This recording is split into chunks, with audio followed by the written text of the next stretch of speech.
आकाशवाणी है। कोविड-19 विशेष कार्यक्रम के अंतर्गत प्रस्तुत है कोरोना वायरस संक्रमण की वर्तमान स्थिति पर चर्चा, जिसे प्रस्तुत कर रहे हैं आकाशवाणी संवाददाता सिद्धार्थ सिंह। इस कार्यक्रम में आमंत्रित स्वास्थ्य विशेषज्ञ हैं डॉक्टर नीरज निश्चल। नमस्कार श्रोताओं, किसी भी समस्या का हम बेहतर मुकाबला तभी कर सकते हैं जब हम इसे लेकर पूरी तरह जागरूक हों और इससे जुड़ी सभी जानकारी हमारे पास हो। कोरोना काल में ये बात बहुत प्रासंगिक है। कहते हैं कि जानकारी होना और सही जानकारी होना दोनों में बहुत फर्क है। जैसे अगर हम वैक्सीन की बात करें तो इसे लेकर लोगों के अंदर भ्रम की स्थिति पैदा की जा रही है। इसलिए हम आपको जागरूक करने और सही जानकारी देने के लिए आकाशवाणी पर कोरोना जागरूकता श्रृंखला का ये विशेष कार्यक्रम लेकर आते हैं। आज के इस अंक के साथ मैं हूं सिद्धार्थ सिंह। श्रोताओं, कोरोना को लेकर आपके मन में चल रहे तमाम सवालों का जवाब देने के लिए हमारे आज के इस विशेष फोन इन कार्यक्रम में हमारे साथ हैं अखिल भारतीय आयुर्विज्ञान संस्थान एम्स नई दिल्ली के मेडिसिन विभाग के डॉक्टर नीरज निश्चल। डॉक्टर नीरज, नमस्कार। कार्यक्रम में आपका स्वागत है। नमस्कार। श्रोताओं, आप कोरोना से संबंधित सवाल डॉक्टर नीरज से टोल फ्री नंबर 1800-115767 और 0112331444 पर पूछ सकते हैं। आप हमारे ट्विटर हैंडल @AIR News पर #AskAIR पर अपने सवाल पोस्ट भी कर सकते हैं। सबसे पहले हम अपनी चर्चा शुरू करते हैं। डॉक्टर नीरज, इस वक्त पूरे देश में या यूं कहें पूरे विश्व में भारत की 2 वैक्सीन, स्वदेशी वैक्सीन कोवैक्सीन और कोविशील्ड की चर्चा है। अब जबकि इन वैक्सीन को इमरजेंसी यूज के लिए DCGI ने मंजूरी दे दी है और वैक्सीन लॉजिस्टिक्स के साथ वैक्सीन डिस्ट्रीब्यूशन का पूरा खाका यानी ब्लूप्रिंट तैयार हो गया है। इसके लिए प्रैक्टिस भी कर ली गई है, लेकिन फिर भी इन वैक्सीन की सेफ्टी और एफिकेसी को लेकर कुछ लोग भ्रामक प्रचार कर रहे हैं। आप क्या कहेंगे, कितनी सेफ हैं ये वैक्सीन?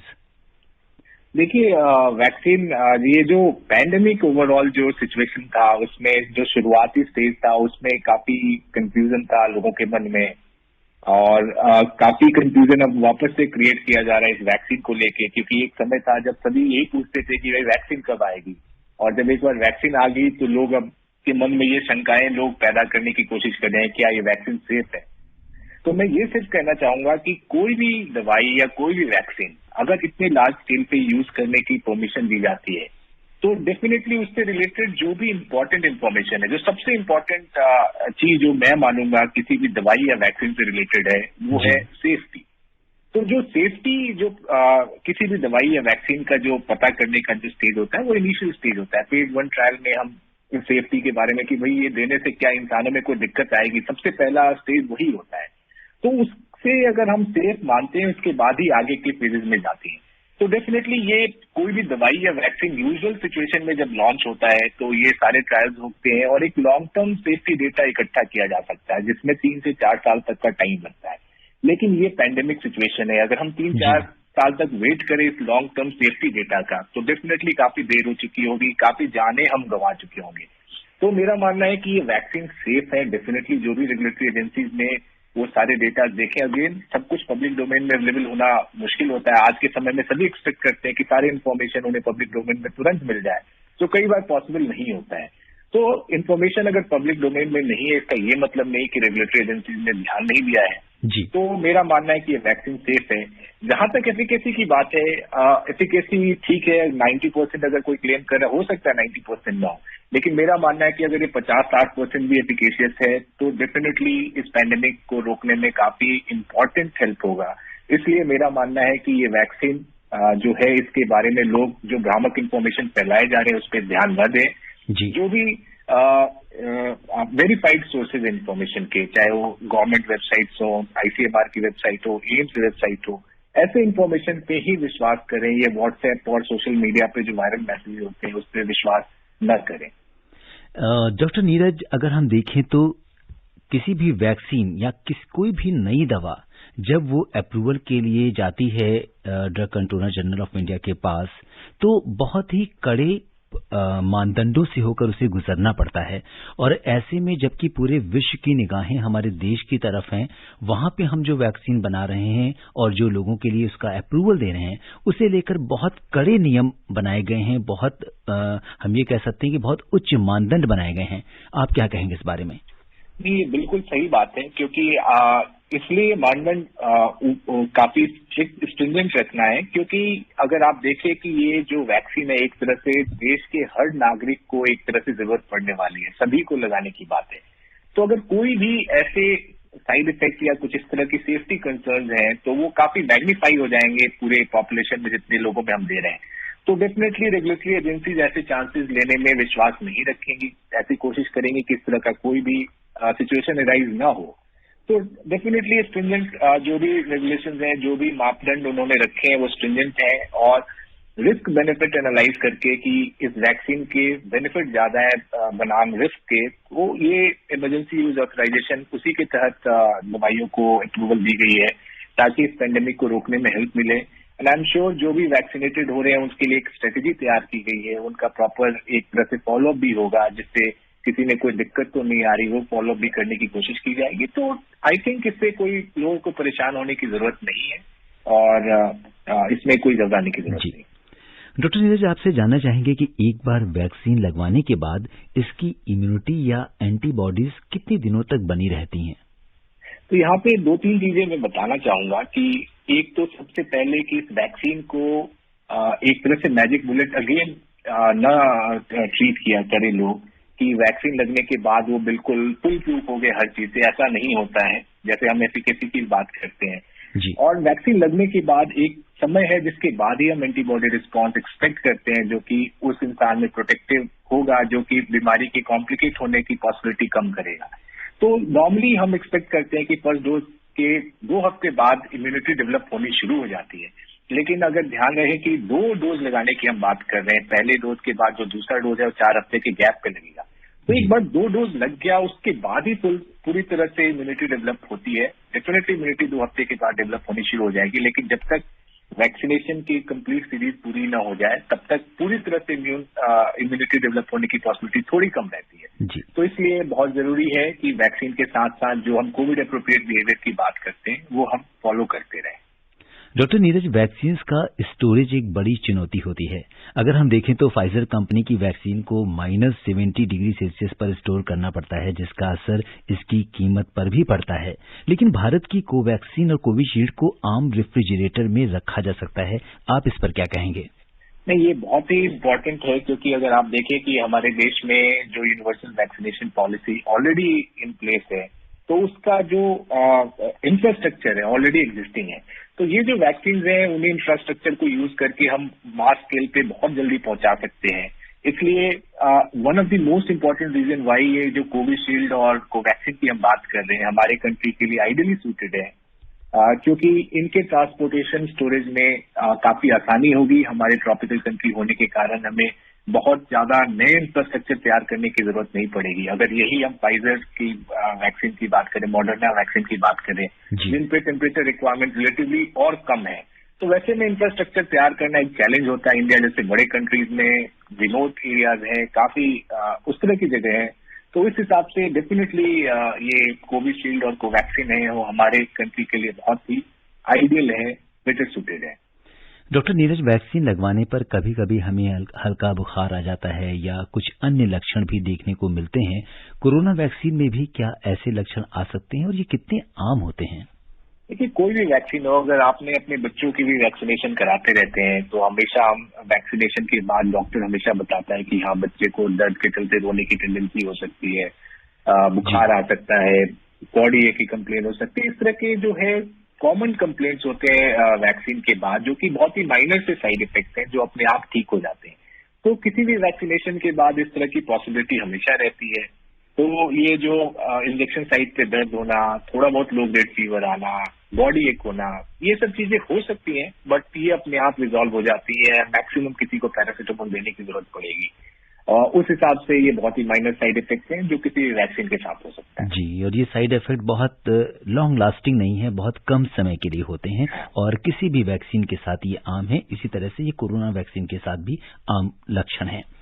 डॉक्टर नीरज, इस समय ब्रिटेन में पाए गए कोविड-19 के नए स्ट्रेन ने भारत में बस दस्तक दे दी है और ऐसे में लोगों के मन में ये सवाल आता है कि क्या ये दोनों वैक्सीन नए स्ट्रेन पर भी इफेक्टिव होंगी? देखिए, जो वैक्सीन एक्सपर्ट्स हैं उनका मानना है कि ये दोनों वैक्सीन है वो इफेक्टिव होंगे इस वायरस के अगेंस्ट।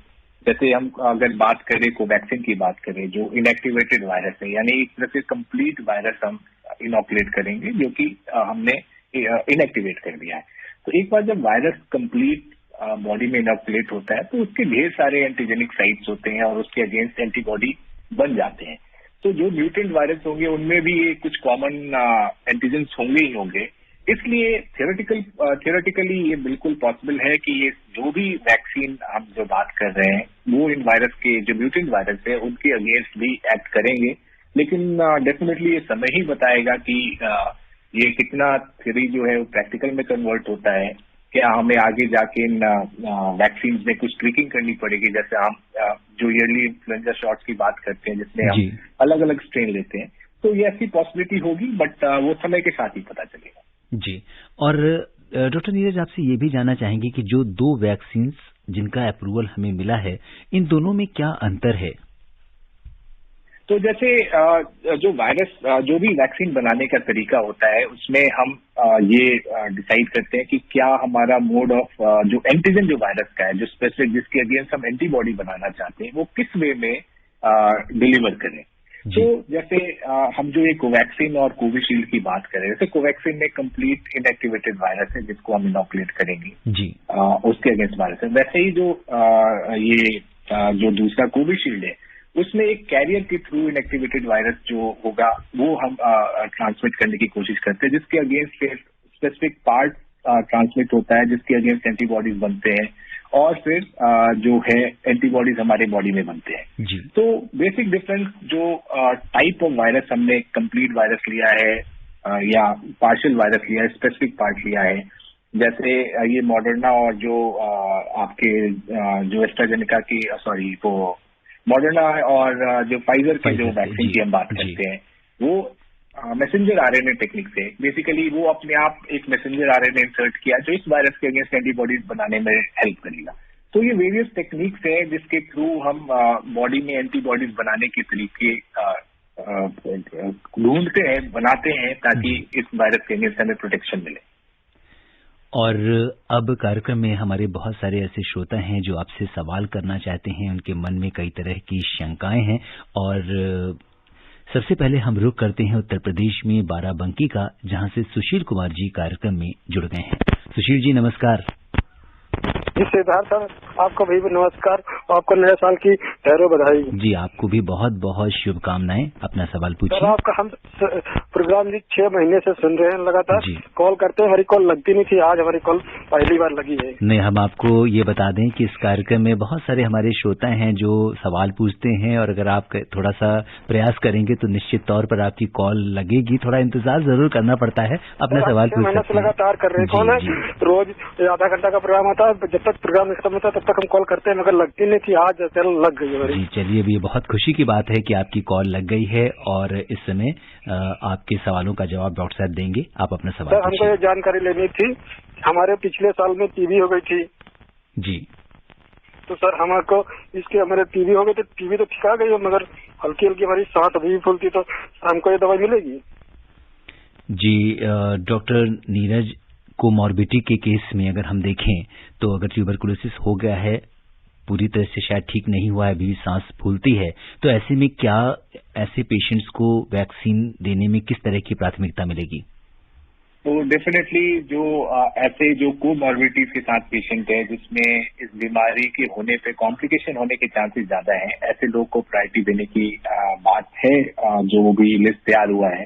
तो आई एम श्योर कि जो भी 50 साल के नीचे हैं, कोई इस तरह की कोमॉर्बिडिटीज, स्पेशली जैसे इनकी बात से ये लग रहा है कि टीबी के बाद बहुत कॉमनली हम देखते हैं कि ब्रोंकाइटिस और उस टाइप की समस्याएं हो जाती हैं, जिससे जो लंग्स की कैपेसिटी है वो थोड़ी कमजोर रहती है।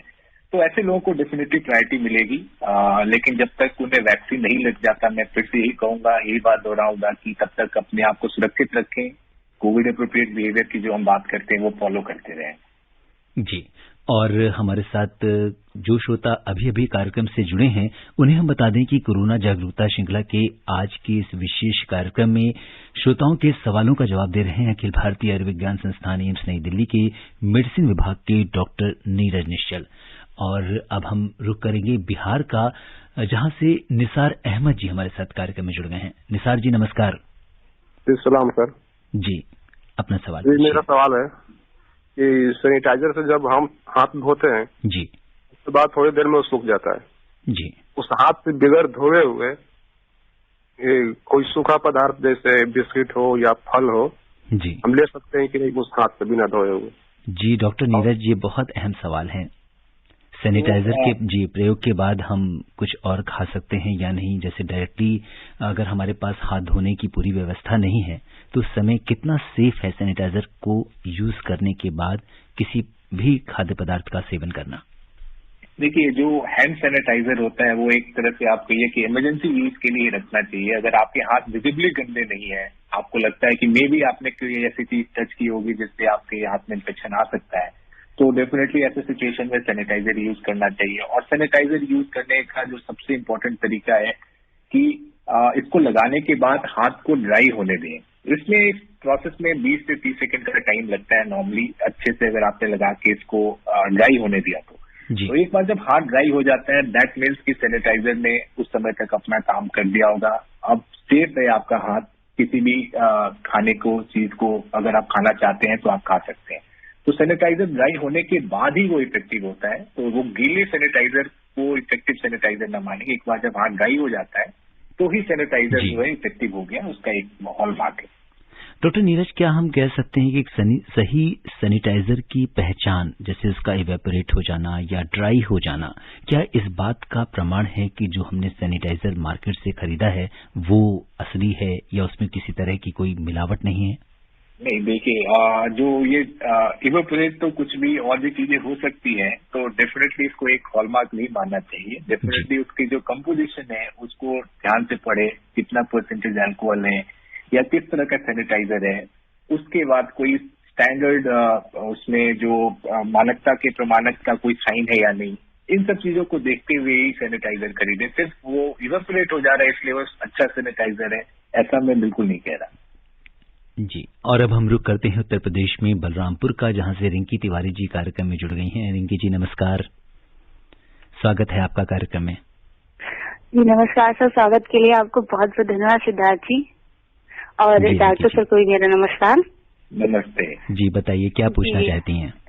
जी सर, मैं ये पूछना चाहती हूँ कि जैसे अभी आप कह रहे थे ना कि जैसे इंग्लैंड से भी एक कोरोना वायरस भारत में आया है, तो फिर जैसे मेरा इसी पे एक क्वेश्चन है कि जैसे पहले जब एक केरल में सिम्टम्स आया तो सबने कहा था नहीं ये लॉकडाउन चल रहा है, ये चल रहा है, वो चल रहा है, ये बढ़ेगा नहीं, फिर बढ़ गया। तो क्या पुराने वायरस की, तो जैसे भी हमारे यूपी में 3-4 लोगों को निकला और फिर बेंगलोर में भी निकला, तो क्या पुराने वायरस की तरह ये बढ़ेगा या नहीं?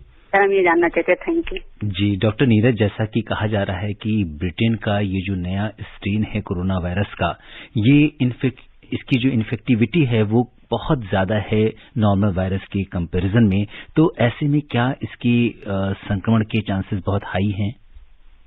देखिए, इनका क्वेश्चन जो मुझे समझ में आया आपको, इस वायरस का सबसे इम्पोर्टेंट जो एस्पेक्ट है, जो म्यूटेंट वायरस की बात कर रहे हैं यूके में, इसका ट्रांसमिशन रेट जो पुराने वाले जो वायरस से ज्यादा माना जा रहा है और ज्यादा फास्ट वे में बढ़ रहा है।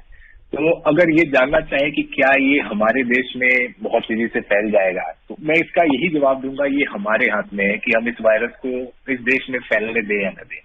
तो इसलिए बहुत जरूरी है जागरूकता की कि जो भी लोग ऐसे जो म्यूटेंट जहाँ पे वायरस सर्कुलेट कर रहा है, स्पेशली यूके वगैरह से जो भी लोग आ रहे हैं, उन पे ध्यान देने की बहुत जरूरत है। उन्हें वॉलंटरली अपने आप को क्वारंटीन करना चाहिए, बाकी लोगों से अलग रखना चाहिए। पहले सिम्टम आते ही अपने आप को टेस्टिंग के लिए सब्जेक्ट करना चाहिए।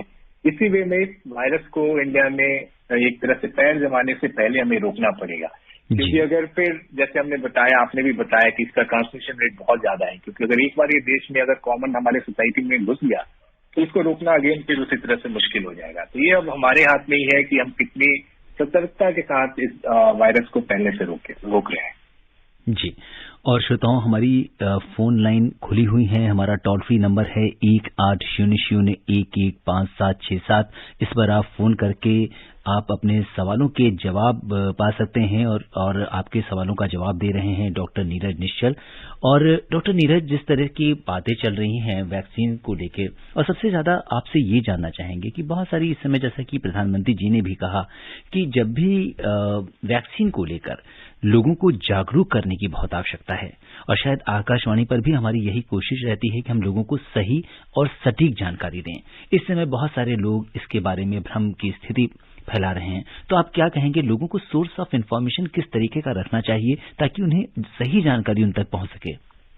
देखिए, इस पैंडेमिक के समय में एक इन्फोडेमिक का जो सिचुएशन हो गया है कि एक इन्फॉर्मेशन जो सबके पास फटाफट से वायरल मैसेज की तरह सबके पास तुरंत फैल जाता है। इनफैक्ट मुझे लगता है कि ये कोरोना वायरस से भी ज्यादा इन्फेक्शियस ये मैसेजेस हैं, क्योंकि जब भी हम कोई भी मैसेज व्हाट्सएप पे अगर पढ़ते हैं कि भाई इससे आपकी जान बच सकती है, फटाफट से अपने दोस्तों को फॉरवर्ड कीजिए, अपने रिश्तेदारों को फॉरवर्ड कीजिए। तो डेफिनेटली ऐसे मैसेजेस के गलत होने की पॉसिबिलिटी बहुत ही ज्यादा है। कोई भी इस तरह की इंफॉर्मेशन अगर आपके फोन पे आता है, फॉरवर्ड करने से पहले वेरीफाई कीजिए कि क्या ये सही है। उसके बाद ही आपको अगर लगता है तो किसी आगे फॉरवर्ड कीजिए, otherwise most of the time ये मैसेजेस गलत होते हैं।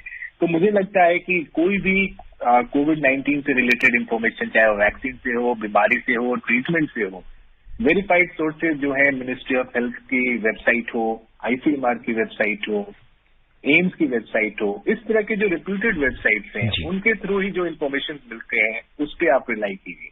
अदरवाइज ये जो वायरल मैसेजेस है ये आपके लिए और आपके आसपास या आपके जो नियर एंड डियर वंस हैं उनके लिए बहुत ही परेशानी का कारण बन सकती है।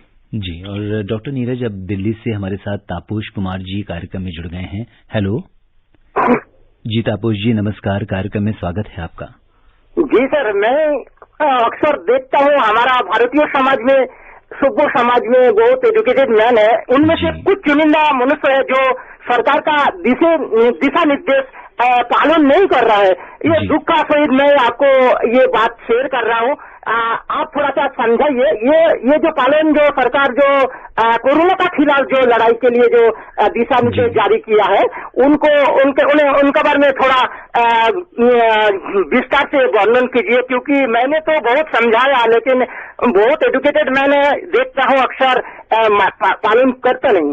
जी, डॉक्टर नीरज, इन्होंने बहुत, जिसे हम कह सकते हैं कि बहुत सही बात या सही मुद्दा उठाया है कि जिस तरह से सरकार दिशा निर्देश दे रही है, क्योंकि ये लड़ाई सरकार की नहीं है, ये लड़ाई किसी व्यक्ति विशेष की नहीं है, ये लड़ाई हम सभी व्यक्तियों की है। जब तक सामूहिक रूप से हम इसके लिए प्रयास नहीं करेंगे तब तक हम ये लड़ाई जीत नहीं सकते। आप क्या कहेंगे? बिल्कुल, मैं हमेशा यही बात कहता हूँ कि एक हमारी टेंडेंसी होती है कि हम कहते हैं कि सरकार कोई काम नहीं कर रही है, डॉक्टर्स काम नहीं कर रहे हैं। तो इस तरह के जो एलिगेशन हम लगाते रहते हैं, हमें समझने की जरूरत है कि ये वायरस जो है कहीं सरवाइव नहीं करता एक्सेप्ट हमारे शरीर के अंदर। और एक बार हमने डिसाइड कर लिया कि अपने शरीर को इस वायरस का घर नहीं बनने देंगे, हम इस वायरस को कंट्रोल कर सकते हैं। जी। तो ये घर बनने से रोकने में आपको खुद से अपनी तरफ से एफर्ट लगाना पड़ेगा। आपके बिहाफ पे कोई और ये काम नहीं कर सकता। इसलिए बहुत जरूरी है कि जो भी दिशा निर्देश आते हैं, जो भी गाइडेंस मिलती है आपको ऑथोरिटीज से, उसको पालन करने की कोशिश करें। आसपास के लोगों को समझाएं ये क्यों जरूरी है उनके लिए, क्योंकि ये बीमारी ये नहीं देखता कि आप कौन है, आप अमीर है, गरीब है, पावरफुल है, कमजोर है, कोई फर्क नहीं पड़ता। इस बीमारी का सबसे जो प्रेडिक्टेबल चीज है कि इसकी अनप्रेडिक्टेबिलिटी, यानी किस लोग में ये कॉम्प्लिकेट कर देगा, किसकी जान चली जाएगी, ये प्रिडिक्ट करना बहुत ही मुश्किल है। हम भले ही कहते हैं कि जिनमें कोमॉर्बिडिटीज है वही ज्यादा चांसेस होते हैं कॉम्प्लिकेट होने की बीमारी की, लेकिन हमने देखा है जिनमें कोई ऑब्वियस कोमॉर्बिडिटी नहीं है उन्हें भी हम नहीं बचा पाए। तो इस बीमारी को गंभीरता से लें और हम सभी को एक सामूहिक रूप से कॉन्ट्रीब्यूट करना पड़ेगा इस पैंडेमिक को रोकने के लिए। जी, और इस बीच कार्यक्रम में दिल्ली से श्यामलाल जी हमारे साथ जुड़ गए हैं। श्यामलाल जी नमस्कार, स्वागत है आपका, अपना सवाल पूछिए। सिद्धार्थ जी नमस्कार। जी नमस्कार। डॉक्टर साहब को भी मेरा नमस्कार। नमस्कार। नमस्कार सर, मेरा सवाल ये है कि जैसे मैंने इंजेक्शन लगवा लिया, वैक्सीन लगवा ली, और दूसरे लोग नहीं लगवा रहे क्योंकि आजकल इसका विरोध भी सुनने में आ रहा है, तो ऐसी स्थिति में सेफ्टी कैसे हो पाएगी? जी, अगर किसी ने वैक्सीनेशन लगवाया हुआ है और अगले व्यक्ति ने वैक्सीनेशन नहीं लगवाया है, तो ऐसे में सेफ्टी कैसे होगी, ये जानना चाहते हैं। तो डेफिनेटली ये बहुत ही इम्पोर्टेंट क्वेश्चन है कि जैसे मैंने कहा कि इस पैंडेमिक को रोकने के लिए सामूहिक रिस्पांस की जरूरत है, सभी को एक वे में कंट्रीब्यूट करना पड़ेगा। वैक्सीनेशन ऑफ कोर्स एक वॉलंटरी प्रोसेस होगा, ये किसी में जबरदस्ती नहीं लगाई जाएगी जी। तो इसीलिए बहुत जरूरी है कि जिनके मन में इस वैक्सीन को लेकर डाउट है, उनके मन से ये डाउट हटाने की जरूरत है, उनके मन में इस वैक्सीन के फायदे समझाने की जरूरत है, इस बीमारी से क्या दिक्कतें आ सकती है वो समझाने की जरूरत है। उसके माध्यम से ही ऐसे लोगों को हम कन्विंस कर सकते हैं कि ये वैक्सीन लगाना सभी के हित में है, खुद के हित में है, आसपास के लोगों के हित में है, उनके घर वालों के हित में है।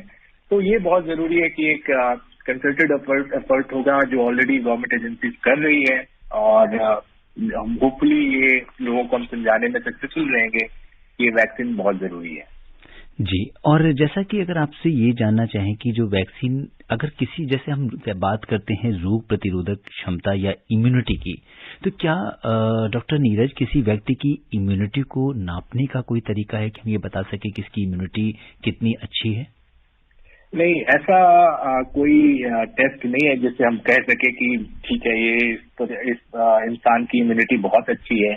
लेकिन ये देखा गया है कि जिन लोगों को पहले से कोई बीमारी है, स्पेशली जैसे डायबिटीज है, किसी को कोई और इम्यूनो कॉम्प्रोमाइज स्टेटस, जैसे कोई पेशेंट पहले से किसी चीज के लिए इम्यूनो सप्रेसेंट पे है, जैसे स्टेरॉइड पे किसी रीजन से है, किसी की किडनी खराब है, तो इस तरह के लोगों में हम मान के चलते हैं कि इनका इम्यून सिस्टम जो है वो रूटीन लोगों से ठीक नहीं है, कमजोर है। तो इन सब जो कोमॉर्बिडिटीज है उससे हम असेसमेंट एक कर सकते हैं कि ये इसकी रोग प्रतिरोधक क्षमता कितनी होगी, कम है, ज्यादा है। बट कई बार जो अपरेंटली हेल्दी लोग भी होते हैं उनमें जो उनका जो इस इम्यूनिटी की जो बात कर रहे हैं वो कम हो सकती है।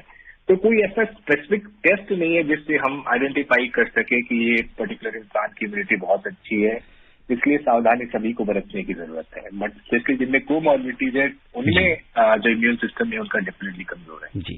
और इस बीच हम आज की कार्यक्रम की अंतिम कॉल लेते हैं। बड़ौद से महेश शर्मा जी कार्यक्रम में जुड़ गए हैं। महेश जी नमस्कार, स्वागत है आपका कार्यक्रम में।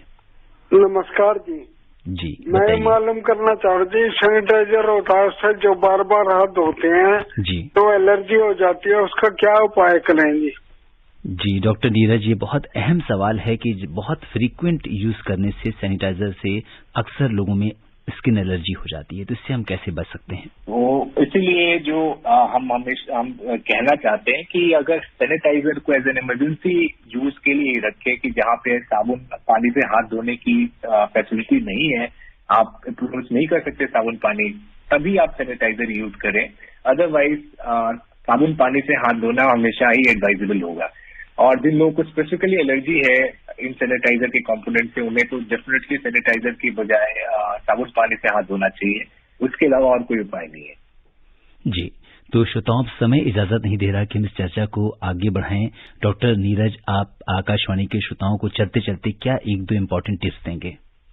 मैं यही कहूंगा कि इस बीमारी को एक सामूहिक रूप से ही हम हरा सकते हैं। आप कोविड एप्रोप्रिएट बिहेवियर फॉलो करते रहें। जब वैक्सीनेशन आपके एरिया में स्टार्ट हो जाए, जो भी डाउट्स हैं उसको क्लियर करने के बाद एक इन्फॉर्म डिसीजन लें कि आपके लिए वैक्सीन क्यों जरूरी है। और ये जो सोर्स ऑफ इन्फॉर्मेशन होना चाहिए, रिलायबल सोर्स ऑफ इन्फॉर्मेशन होना चाहिए। मिनिस्ट्री की वेबसाइट हो, कोई जो डॉक्टर्स हैं उनके इन्फॉर्मेशन आप स्पीक करें, rather than कि कोई भी वायरल पोस्ट आपके पास जो सर्कुलेट होते जाता है उस पर रिलाई करने की। जी डॉक्टर नीरज, सामूहिक रिस्पॉन्सिबिलिटी है। अब समय इजाजत नहीं दे रहा है। आप कोविड-19 के इस विशेष कार्यक्रम से जुड़े और आपने हमारे श्रोताओं के प्रश्नों का उत्तर विस्तार से दिया, आपका बहुत बहुत धन्यवाद। आज के अंक में बस इतना ही, दीजिए मुझे अनुमति, नमस्कार। कोविड-19 विशेष कार्यक्रम के अंतर्गत अभी आप सुन रहे थे कोरोना वायरस संक्रमण की वर्तमान स्थिति पर चर्चा, जिसे प्रस्तुत कर रहे थे आकाशवाणी संवाददाता सिद्धार्थ सिंह। इस कार्यक्रम में आमंत्रित स्वास्थ्य विशेषज्ञ थे डॉक्टर नीरज निश्चल। ये कार्यक्रम आकाशवाणी के समाचार सेवा प्रभाग द्वारा प्रस्तुत किया गया। इसे आप हमारे mobile app news on AIR पर भी सुन सकते हैं। इस कार्यक्रम के संबंध में अपनी प्रतिक्रिया आप हमें ईमेल कर सकते हैं। पता है airnsgtalks@gmail.com।